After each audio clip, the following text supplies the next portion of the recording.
Hello everyone, I hope that you are doing well. Since last video session, we have been discussing about a very important writing skills. And this writing skill belongs to speech writing.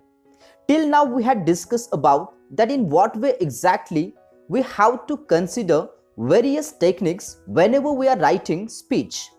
Because speech writing is not that much simple. In this particular part, you have to remember all these small techniques and you have to implement them whenever you are writing any kind of the speech. So in today's video session, as I have promised to you, that we are going to discuss about the practical examples. And let me tell you one thing, that today I'm going to give you beginnings as well as endings. These endings and beginnings you can implement in any one of the speech of yours. So without wasting the time, let's start today's video here. So let's see here. Already remember we had discussed about the things which we need to consider.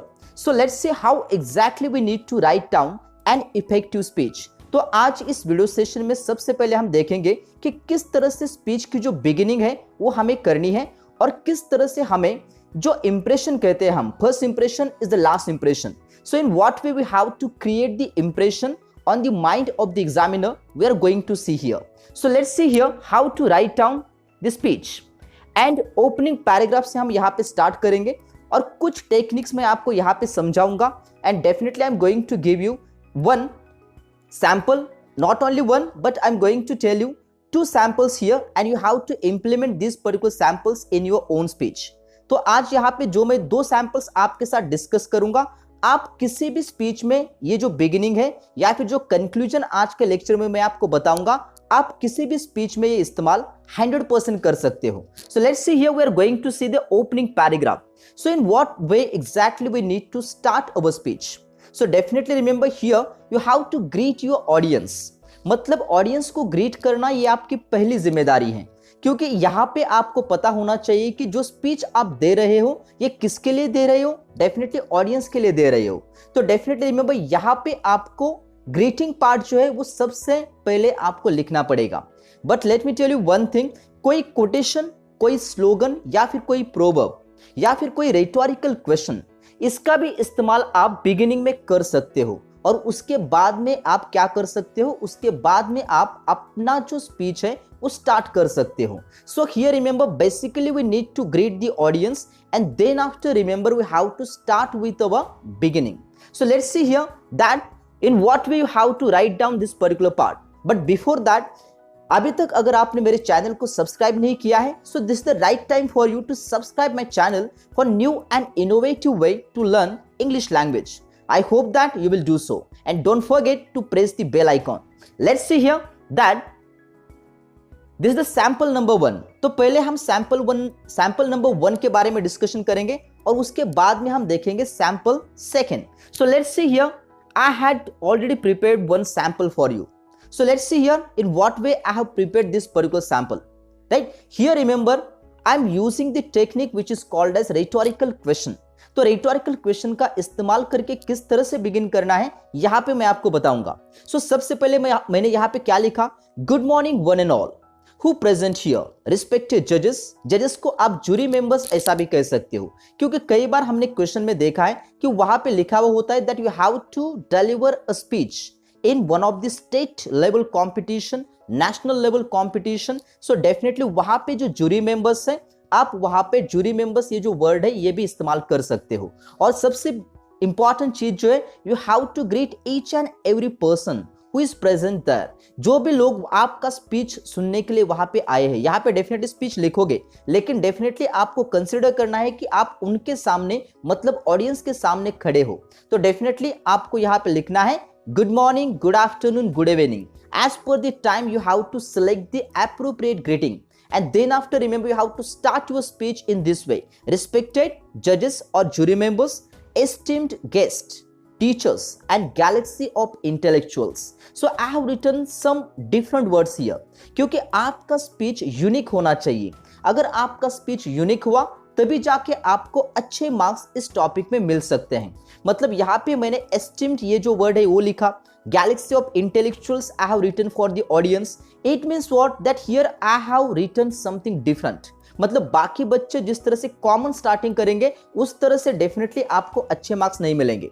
तो यहाँ पे अगर आपका speech right कुछ अलग हुआ, अगर आपका स्पीच कुछ अलग तरह से स्टार्ट हुआ, definitely you will grab the attention of your examiner. So here I have written that galaxy of intellectuals. Before going to start today's topic, I would like to ask you one simple question. And what kind of the question you have written here? Who don't want to be happy? Who don't want to be happy here? मतलब यहाँ पे ऐसा कौन है जो happy रहना नहीं चाहता? तो इस क्वेश्चन का आंसर आप सभी को पता है कि हर कोई खुश रहना चाहता है। मतलब यहाँ पे मैंने एक सिंपल सा रिटोरिकल क्वेश्चन पुट किया, I had grabbed the attention of my audience and then after remember I'm going to start my topic. I hope that कि यहाँ पे आपको ये continuously आगे लिखना पड़ेगा, आपको लिखना पड़ेगा। Of course everybody would like to be happy. I am also not an exception to this. मतलब मैं भी कोई इसका exception नहीं हूँ। My name is, जो नाम आपको प्रोवाइड किया जाएगा, मतलब आपके स्पीच राइटिंग के क्वेश्चन में डेफिनेटली एक नाम आपको प्रोवाइड किया जाएगा। As per your gender you have to select that particular name. And here you have to write down the given name. My name is, suppose the name is given that is Amit or maybe Amita. So you have to write down my name is Amita, or you can say my name is Amita. Today it gives me great honor to speak on the topic. So which topic is there? Definitely they will provide you one topic, specific topic they will provide you. तो यहाँ पे जो specific topic है उसको यहाँ पे लिख देना है। मतलब यहाँ पे जो ब्लैंक स्पेस मैंने छोड़ा हुआ है वहां पे आपको जो टॉपिक का नाम है वहां पे लिख देना है। And definitely remember this will definitely gives you the confidence, and definitely ये जो आपका बिगिनिंग है आपका इंप्रेशन 100% क्रिएट करने वाला है। So I hope that you will implement this particular sample in your speech writing. Now we are moving ahead with the second sample. जो second sample यहाँ पे हम डिस्कस करने वाले हैं वो भी कुछ अलग तरह से स्टार्ट हुआ है। Now let's see which technique I have implement here. So here I have implement the technique which is of quotation. तो कोटेशन कोई भी उठा के जब आप लिखते हो तो डेफिनेटली रिमेंबर वहां पे आपका एक अलग तरह का जो इंप्रेशन है वो बन जाता है। मतलब अगर आप 26 जनवरी दैट इज रिपब्लिक डे और may B independence day that is 15th अगस्त, तो इस दिन अगर कोई आप स्पीच दे रहे हो, if you started with the common beginnings, तो डेफिनेटली आप अपने ऑडियंस का जो अटेंशन है वो ग्रैब नहीं कर सकते। अगर आपने आपका स्पीच इस तरह से स्टार्ट किया, राइट, सरफरोशी की तमन्ना अब हमारे दिल में है, सोचना देखना है जोर कितना बाजुए कातिल में है। तो अगर इस तरह से आपने स्टार्टिंग की, if you are greeted your audience, तो डेफिनेटली आपका जो मेन पर्पस है जो ग्रैब करना है अटेंशन आपके रीडर का, तो डेफिनेटली आप इसे कर पाओगे। And here remember I have written this same kind of the thing. Quotation यहाँ पे इस्तेमाल किया गया है, और कोटेशन कौन सा इस्तेमाल किया है देखो, future belongs to those who believes in the beauty of their dreams, so let's believe in the beauty of our dreams, right. मतलब यहाँ पे मैंने एक ऐसा कोटेशन लिया हुआ है जो कि यूनिवर्सल है। मतलब कोई भी आपका स्पीच आए, आप इस कोटेशन की हेल्प से अपना जो स्पीच है वो स्टार्ट कर सकते हो, राइट। इसका मीनिंग बहुत सिंपल सा है, मतलब फ्यूचर उनसे बिलोंग करता है जो अपने सपनों में विश्वास रखते हैं। तो यहाँ पे मैं आपसे अपील कर रहा हूँ, मतलब ऑडियंस से अपील कर रहा हूँ कि let's believe in the beauty of our dreams. तो हम हमारे सपनों में विश्वास करें। And let's start this particular moment here. So let's see here, after this which things you have to return. So you have to once again greet your audience. You have to write down good morning, good afternoon, good evening, like that everyone. And then after remember you have to write down respected jury members or judges, honorable chief guests, teachers and my dear friends. I'm standing here to present my thoughts on the topic. So which topic is there? Definitely जो topic आपको provide किया जाएगा उस topic का जो नाम है यहाँ पे ब्लैंक स्पेस में लिख दो। अगर आपने इस तरह से छोटी छोटी चीजों का अगर ध्यान रखा, so let me give the full guarantee here that you will get good marks. मतलब आपका टारगेट जो है 4.5 होना चाहिए, राइट। तो डेफिनेटली एक छोटी सी स्लाइटली मिस्टेक हम कंसिडर करके चलते हैं तो हाफ मार्क वहां पे चला जाएगा, आप कंसिडर कर लो, लेकिन 4.5 should be your target. I hope that कि कम से कम 4 या फिर 4.5 आपको आउट ऑफ 5 100% मिलने वाले हैं। And here remember we are going to see middle part. मतलब मिडल में कौन सी चीजें आपको लिखनी है। मिडल का कोई मैं आपको एक रेडीमेड फॉर्मेट तो नहीं दे सकता, but I will help you, I will provide you some of the quotations, proverbs जो कि आपने स्पीच में आप 100% इंप्लीमेंट कर सकते हो। So let's see we are going to start with the useful quotations, proverbs और मे बी स्लोगन्स जो आप अपने स्पीच में इंप्लीमेंट 100% कर सकते हो. So let's see the first slogan here. What was that? Man is the noble creation of God. So here remember in this particular quotation, ये जो आपका कोटेशन है ज्यादातर जितने भी स्पीचेस आते हैं उसमें फिट बैठ ही जाता है. मतलब man is the noble creation of the god. So ये जो स्टेटमेंट है, ये जो कोटेशन है, बहुत सारे स्पीचेस में आपको दिखाई देगा. Even remember the second quotation, that is the mediocre teacher tales, the good teacher explains, the superior teacher demonstrates, but great teacher inspires. So this particular quotation also helps you to start your speech in a good way. या फिर middle में आप इसका इस्तेमाल करके अपना जो point है वो प्रूव कर सकते हो. और इसके बाद में जो कोटेशन हम देखने वाले हैं वो है a stitch in time saves 9. तो कई बार ये जो कोटेशन है एग्जैक्टली फिट बैठ जाता है, तो सही समय पे लिया हुआ कोई भी डिसीजन राइट आगे आने वाले जो इतने भी डेंजर्स है उसको अवॉइड कर सकता है. A stitch in a time saves 9. Right. And here remember, let me tell you one thing, expansion of ideas, ये जो पार्ट है आपने सीखा हुआ है. तो जितने भी एक्सपांशन ऑफ आइडियाज के जो पॉइंट्स है, स्लोगन्स हैं या फिर कोटेशंस हैं, राइट, लास्ट बार जो कोटेशन आया हुआ था वो भी हम यहाँ पे डिस्कस करने वाले हैं. And definitely remember this particular slogans और दी प्रोवर्ब्स डेफिनेटली हेल्प यू. तो आपके पास बहुत सारे स्लोगन्स, बहुत सारे कोटेशन पहले से ही दिमाग में होने चाहिए, और सही समय पे कौन सा कोटेशन, कौन सा स्लोगन, कौन सा प्रोवर्ब आप इस्तेमाल करोगे इसके बारे में सोचना है, और सही जगह पे सही टाइम आपको कोटेशन वहां पे फिट कर देना है. And nothing ventured nothing gained, मतलब अगर आप लाइफ में रिस्क नहीं लोगे तो definitely you will get nothing. Nothing ventured nothing gained. So adventure life में होना चाहिए. तो लाइकवाइज रिमेंबर ये जो कोटेशन है ये भी कहीं पर भी फिट हो जाता है. उसके बाद में जो कोटेशन हम डिस्कस करने वाले हैं वो भी आपको डेफिनेटली हेल्प करेगा. Pen is mightier than this word. So here already remember, you know it very well, right. Pen की ताकत, कलम की ताकत सभी को पता है. तो definitely it is more powerful than the sword. So here is very clear. And here remember definitely we are going to see friend in need, friend in deed.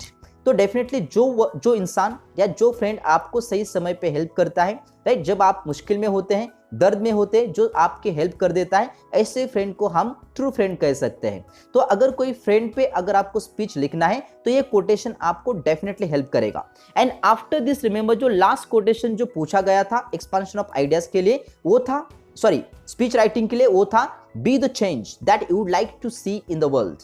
This is the quotation which is of Mahatma Gandhi.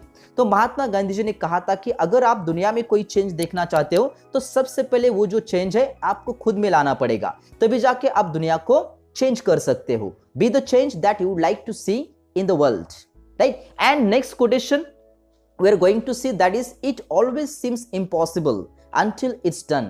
मतलब कोई भी चीज खत्म करने से पहले या फिर वो खत्म हो जाती है तब, राइट, डेफिनेटली हमें फील होता है कि कोई भी चीज इम्पॉसिबल नहीं है. अगर हमने उसे शुरुआत किया है या उसकी शुरुआत की है तो डेफिनेटली हम उसका एंड भी अच्छी तरह से कर सकते हैं. Means what, every person has the ability to change his और her life, right. In this way remember you can use this particular proverbs or the quotations in your speech. तो आपकी स्पीच में जो quotations हैं आप 100% इस्तेमाल कर सकते हो. And now remember we are moving ahead with the last part of the speech which is called as conclusion, or maybe you can say it ending of your speech. तो आपकी स्पीच का जो एंड है किस तरह से करोगे. Generally people are just writing thank you. तो थैंक यू सिर्फ लिखने से काम नहीं बनेगा, आपका एंडिंग भी अट्रैक्टिव होना चाहिए, राइट, पावरफुल होना चाहिए. So let's see here that which things you have to implement. So last में लिख देना है, I am sure that we will combine and collect our efforts and endeavor towards this end. I would like to extend my sincere thanks to everyone for their kind listening. So in this remember, just thank you लिखने से काम नहीं बनेगा. Thank you लिखो, लेकिन उससे पहले अगर आपने इस तरह का अट्रैक्टिव कोई अगर कंक्लूजन लिखा, so this will create something different, right. तो डेफिनेटली मैजिक क्रिएट हो सकता है, आपका स्पीच बहुत अच्छा बन सकता है. So collectively remember, if we are doing the work, so definitely उस वर्क के अच्छे होने के चांसेस 99% होते हैं. सो लेट्स डेफिनेटली रिमेंबर, ये जो कंक्लूजन है जो मैंने यहाँ पे आपको दिखाया है, ये कंक्लूजन आप अपने स्पीच में 100% इंप्लीमेंट कर सकते हो. This is sample number 1. लेकिन और एक सैंपल मैं आपको यहाँ पे दिखाऊंगा जो सैंपल आप अपने स्पीच में डेफिनेटली इस्तेमाल कर सकते हो. सो आप लिख सकते हो एंडिंग में, because speech is always appealing to the audience. Audience को अपील करने का काम ये जो स्पीच है हमेशा करता है। तो आप लिख सकते हो, सो come friends, let's pledge to work wholeheartedly in all our endeavors so that we achieve the much desired success, the taste of which will linger on in our memory forever. So thank you for lending me your undivided attention. So in this way, remember, you can use the different kind of the conclusion. मतलब यहाँ पे हम कहते हैं कि चलो मिलकर करते हैं, होल हार्टेडली करते हैं और हमारे जो एफर्ट्स है इस तरह से लगाते हैं कि जो हमें डिजायरेबल, जो हमारा जो अचीवमेंट होना चाहिए, जो हमें लगता है कि वो हो, तो वो डेफिनेटली होगा और उसकी मेमोरी हमारे डेफिनेटली दिलो दिमाग पे हमेशा रहेगी फॉर एवर। एंड लेट, यहाँ पे थैंक यू किस तरह से लिखा है देखो, थैंक यू मैंने लिखा है, thank you for lending me your undivided attention. मतलब जो अटेंशन आपकी और आपकी ऑडियंस ने दिया, तो this is your moral responsibility that you have to say thank you to them, right. It's very different kind of the technique. So definitely जो भी चीजें आज हमने डिस्कस की है, इसको आप 100% अपने स्पीच में इंप्लीमेंट कर सकते हो, and I hope that you will do so. And here, remember, I would like to thank you very much for your kind support and for your love. So here I would like to thank you everyone.